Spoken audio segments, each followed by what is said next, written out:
Before we get into the intro, I want to let you guys know that nothing really happens in this video, except I learned quite a bit. And I almost spot and stalked a doe. So if you want to keep watching, just keep watching. If you don't want to watch this video, I don't blame you. Not much happens, but if you want to keep with the series and watch my entire progress of the season, go ahead and continue watching. I appreciate you, every single one of you who's watching this series. So without further ado, let's get into the intro.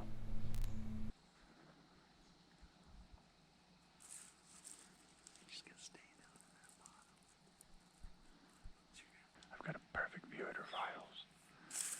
Right.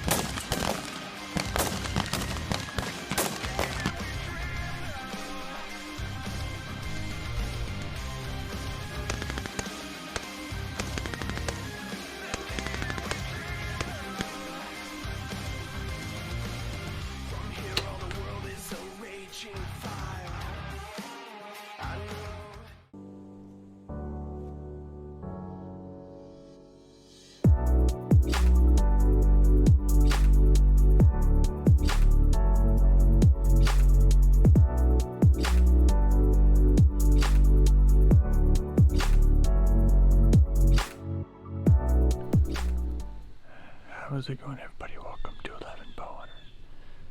So it's just about 5 o'clock. We've been settled in for a little bit, but we're down in this little valley just north of where Mike and I went the other day, where we were hearing gunshots off to our west. But we're in the bottom of this valley with a creek line, and there's a ton of trails rolling through here. Like, after I get through the intro, I'll play a few, some B-roll of all the trails around through here, but there's a ton of them. A ton of trails. And, as you guys saw right before this intro part, there's the footage of my GoPro. And, as we were coming down to get in here, there was a doe working the bottom. I was hoping she was going to come our way. I was going to get a shot at her, but she ended up moving up the hill on the opposite side to the north. So I've got a decoy behind me. We're going to see if this decoy can bring any dominant bucks up. At least they'll focus on the decoy, not me. But I'm excited for this area. They travel this creek line going from west to east to up to the cut fields. So it should be a good night. There's a lot of sign in here. There's a lot of buck sign too. So I got 2 tags in my pocket. I've got an any section. I've got a doe tag. So whatever walks by is gonna die. Hope you guys enjoy this video and stay tuned.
Deer-wise, but I'm pretty sure I've heard them walking up the other side of the ridge, or this valley. How it goes down and comes back up. I think I heard them walking across to go up to feed.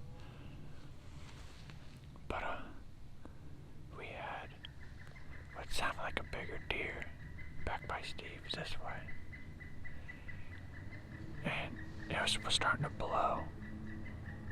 I hear a lawnmower. But it was starting to blow. But our wind was going the opposite way. And Steve saw that a deer was blowing at a bobcat.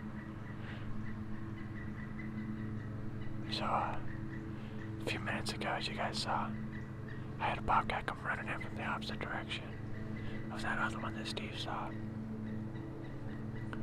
So Steve saw us on the east side of this ravine, or this valley, and I saw mine on the left side, or the west side of it.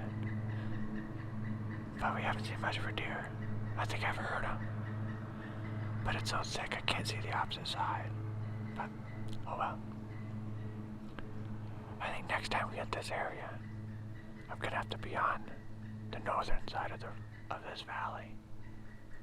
Because I think they come from this bottom and work their way up. So like move across it, then go up out to this wildlife refuge. So if I can catch them between this bedding area and the wildlife refuge, I'll show you guys here in a minute. Right, it's here. So this whole area is a bedding area that it pushes off that way.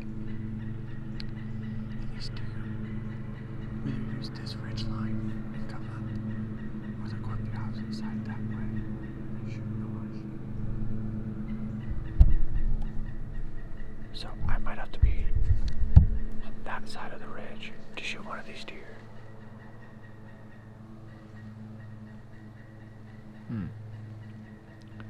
Just remember, guys, if you don't learn something from a hunt, you failed.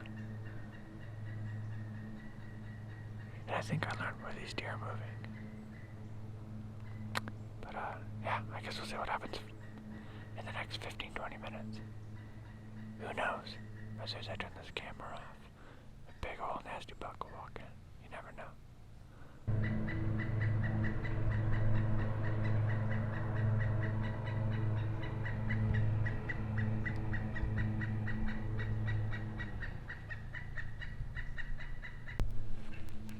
That damn bobcat showed up again. He's got all the squirrels and birds freaking out over there. Oh man. Steve has his grunt call out.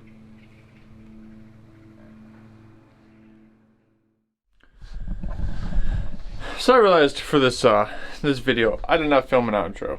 So there'll be a few videos where you'll see me after the fact. It's probably been about a month since that hunt. And yeah, I forgot to film an outro because we kind of dipped out when it got dark, and I just forgot to film it. We ended up coming back home, and you know how it is. So well, I'll kind of explain what ended up happening. Steve and I ended up didn't see any more deer.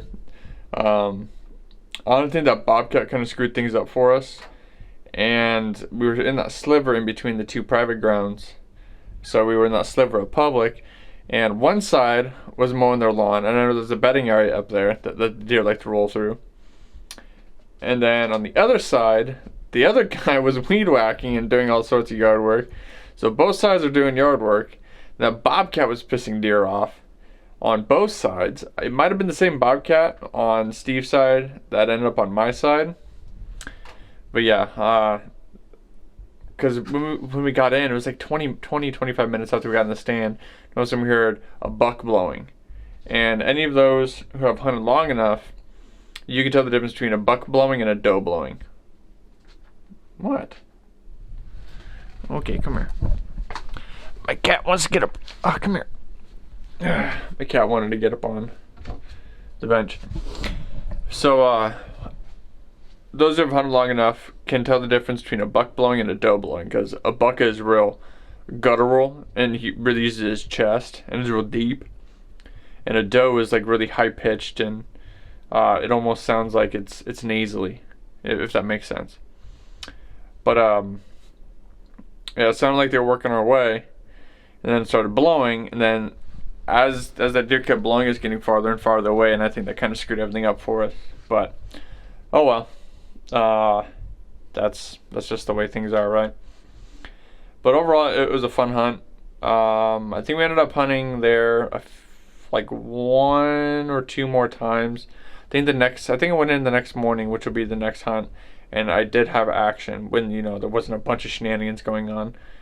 It really seemed like that place is cursed for me. Every time I hunt there, something always happens. Whether somebody's shooting, mowing their lawn, weed whacking, a bobcat's messing stuff up, a coyote's messing stuff up. It's shenanigans. But anyway, I'm not going to take up any more of your time. Hopefully you guys enjoyed the video. If you did, hit that like button. If you want to subscribe to 11 Bowhunter and see my struggles. When I say struggles, I mean my struggles through deer season. Make sure that subscribe button, make sure that bell notification, and always guys, hunt smart, hunt safe, and I'll see y'all out in the woods. Oh, where's it go, boy?